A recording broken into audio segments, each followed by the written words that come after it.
Parkway Drive brise le silence après un scandale lié à un ancien employé.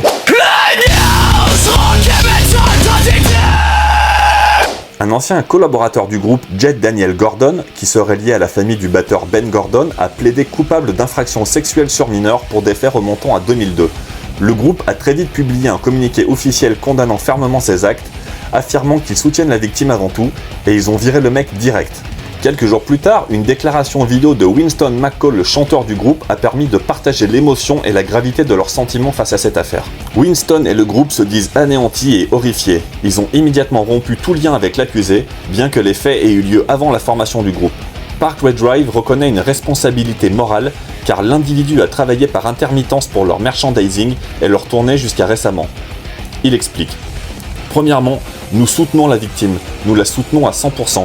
Elle mérite justice, elle mérite qu'on lui laisse un espace, elle mérite qu'on lui laisse du temps, elle mérite d'être entendue, nous la soutenons pleinement après 20 ans de traumatisme.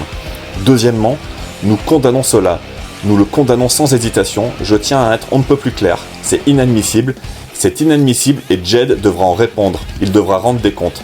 Winston McCall a ensuite lancé un appel à la scène musicale pour qu'elle devienne plus inclusive, pour que les femmes y soient respectées et en sécurité. Il rappelle qu'on est une communauté et qu'une communauté doit assumer ses responsabilités.